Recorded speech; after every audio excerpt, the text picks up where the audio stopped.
चंदन बाग नाम का ये रहस्यमयी गांव, जहां साया था एक पिशाचनी का, जो कई वर्षों से शांत थी। लेकिन कामिनी की यह गलती के कारण आज उसने फिर से उस पिशाचनी को जागृत करने का न्योता दे दिया था। पूरा गांव आज उस पिशाचनी की दहशत में था। गांव वालों ने कामिनी के घर के बाहर लाठियों से वार करना शुरू कर दिया था। ना चाहते हुए भी कामिनी अपने घर का दरवाजा खोलने पर मजबूर हो गई थी। वो डरी सहमी से अपने लड़खड़ाते हुए कदमों से दरवाजे की ओर बढ़ी रही थी कि तभी पीछे से उसके पिता ने उसे आवाज लगाते हुए दरवाजा खोलने से रोक दिया।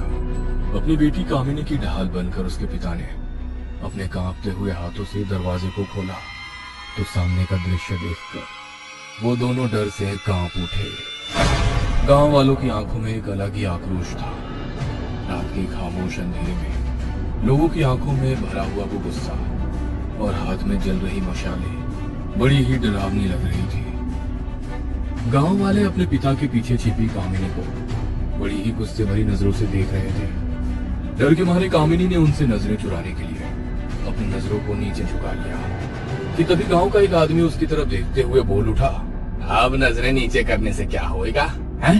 जब गांव की मर्यादा लांघी थी तूने, तब ना हुई थी तेरी नजरें नीचे? कान खोल के सुन ले रे छोरी, तूने गांव की मर्यादा को लांघ के घना भारी पाप किया है और अब तुझे वही करना होगा जो गांव की प्रथा के अनुसार गांव वालों के हित में है।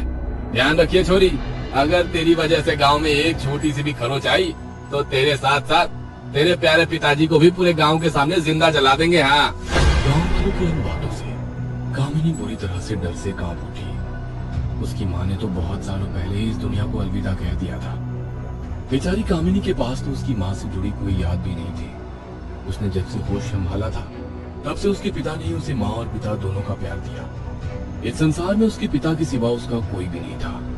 इसलिए अपने पिता के लिए ऐसे शब्द सुनकर उसका मन अंदर ही अंदर की चूट रहा था। आज पहली बार वो खुद को अंदर ही अंदर कोस रही थी कि उसकी वजह से आज उसके पिता को ये दिन देखना पड़ रहा है।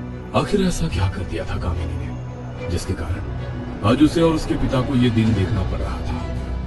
कामिनी के पिता इस समय उसे गांव वालों के गुस्से से बचाना चाहते थे। इसलिए वो गांव वालों के सामने हाथ जोड़कर उनसे वहां से चले जाने की विनती कर रहे थे। गांव वालों ने उस समय उसकी विनती को सुनकर वहां से चले जाने का आग्रह स्वीकार करते हुए उनसे कहा, कल हम फिर आएंगे, लेकिन याद रखना कल हम इसे हर हाल में अपने साथ लेकर ही जाएंगे।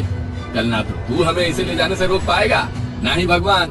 कान खोल के सुन ले रे छोरी, कल शाम ठीक 7 बजे तू दुल्हन के लिबास में तैयार मिलनी चाहिए हमें। ना तो तू बहुत अच्छे से जानती है कि हम तेरा और तेरे इस बूढ़े बाप का क्या हाल करेंगे। हाँ। इतना कहकर अपने हाथों में जल रही मशालों को लेकर गांव वाले उनके घर से दूर आगे की ओर बढ़ गए। मोहनलाल अपनी बेटी को लेकर अपने घर के अंदर चला गया और अपने बिस्तर पर बैठकर अपने माथे को पीटता हुआ खुद को कोसते कोसते रोते हुए कहने लगा, ठीक कहती थी तेरी माँ कि निकल चलो इस मनहूस गांव से। पहले ये तेरी माँ और बुआ को खा गया और अब ये मेरी फूल सी बच्ची तेरे पीछे पड़ गया है। मैं कहता हूँ भाग चल यहाँ से, नहीं तो तेरा पूरा जीवन यहाँ बर्बाद हो जाएगा। हम भागकर भी कहाँ जाएंगे पिताजी? ये गांव वाले हर हाल में हम तक पहुँच ही जाएंगे। अगर बात सिर्फ मेरी होती तो एक बार को मैं कोई जोखिम उठा भी लेती, लेकिन अगर मैंने अब और कोई भी गलती की तो ये गांव वाले हम दोनों में से किसी को नहीं छोड़ेंगे। मेरी किस्मत में अगर विधाता ने यही सब लिखा है तो फिर ठीक है, अब जो भी होगा मुझे मंजूर है। तू नहीं जानती मेरी बच्ची, तू अभी कुछ नहीं जानती। गांव के अभिशाप को कामिनी ने अब अपनी किस्मत के रूप में स्वीकार कर लिया था, क्योंकि वो लाख चाहकर भी अब नियति के उस लेख को बदल नहीं सकती थी। उसके दुखी मन में आज पूरी रात बस एक ही बात गूंज रही थी कि काश ये रात कभी खत्म ही ना हो। बीते कुछ समय में जो कुछ भी हुआ, काश वो बस एक बुरा सपना हो। खुद से ये बातें करते करते वो पूरी रात सो नहीं पाई और जैसे ही सुबह हुई तो गांव की औरतों ने उसके घर के बाहर आकर जमावड़ा डाल दिया। कामिनी समझ गई थी कि अब उसे वही करना है जो गांव वाले चाहते हैं। इसलिए वो नहा धोकर नए कपड़े पहनकर घर से बाहर आ गई।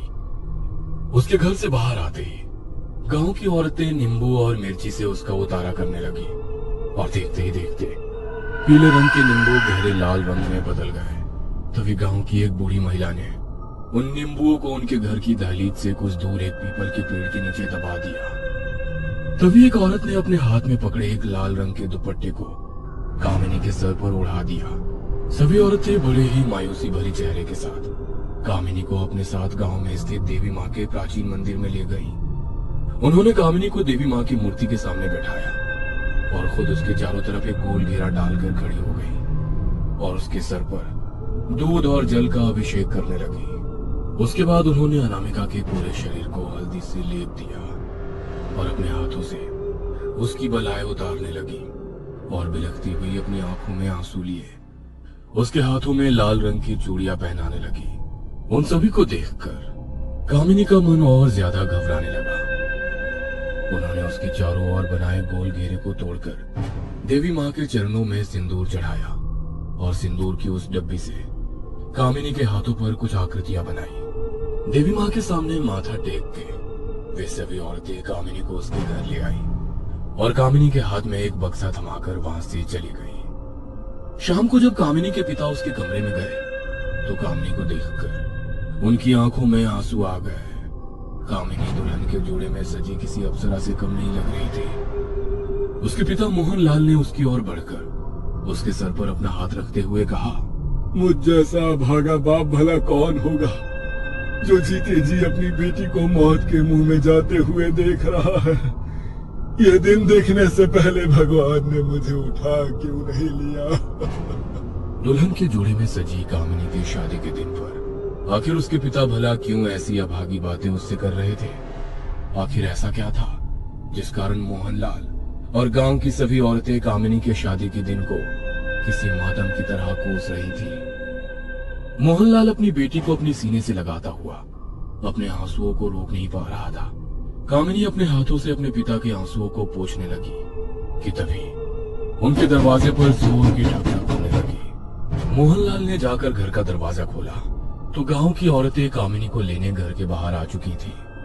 मोहनलाल ने कामिनी को बाहर बुलाया और उन्हीं में से एक बूढ़ी औरत ने कामिनी को एक लोहे की कील और माचिस उसके पर्स में रखने के लिए दी। कामिनी ने उसके हाथ से माचिस और कील को लेकर अपने पर्स में रख लिया और वो उन औरतों के साथ साथ चलने लगी। उसके पिताजी मोहनलाल भी उन सबके पीछे पीछे चलने लगे। कुछ देर चलने के बाद रास्ते के एक चौराहे पर उसी बूढ़ी औरत ने सूखे चावलों से देविका की नजर उतारकर चौराहे के बीचों बीच रख दी और फिर से सभी आगे की ओर बढ़ने लगे।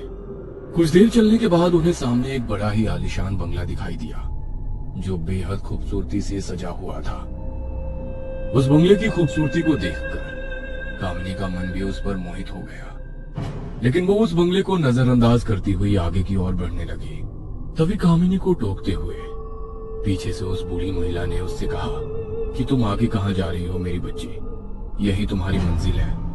अपना दायां पैर इसकी पहली सीढ़ी पर रखकर आगे की ओर बढ़ो। उस बूढ़ी औरत की बात सुनकर कामिनी ने अपना दायां पैर पहली सीढ़ी पर रखकर अपने कदम आगे की ओर बढ़ाए और वो औरतें उसे उस बंगले में सजे शादी के मंडप में ले गई। कामिनी के चेहरे पर एक अलग ही घबराहट थी। वो डरी सहमी सी मंडप में बैठी ही थी कि तभी पंडित जी ने आवाज लगाते हुए कहा, वर को मंडप में लाया जाए। पंडित जी की बात सुनकर कामिनी ने जैसे ही अपनी नजरें उठाकर देखा तो सामने अपने दूल्हे को देखकर उसके होश उड़ गए। उसे लगा मानो किसी ने उसके साथ कोई भद्दा मजाक किया है। उसकी शादी एक 60 साल के बूढ़े अपाहिज आदमी के साथ भला कैसे हो सकती है? आखिर कौन था वो बूढ़ा अपाहिज आदमी जिसके साथ कामिनी की शादी हो रही थी? आखिर ऐसी क्या मजबूरी थी उसकी जिस कारण उसे ये शादी करनी पड़ रही थी? आखिर क्या था इस शादी के पीछे छिपा वो राज? जानने के लिए इस कहानी के अगले भाग को अवश्य देखें। हेलो दोस्तों, यदि आप हमारे चैनल से नए जुड़े हैं तो हमारे चैनल एवी लाइव को सब्सक्राइब जरूर करें और अपने दोस्तों में शेयर करें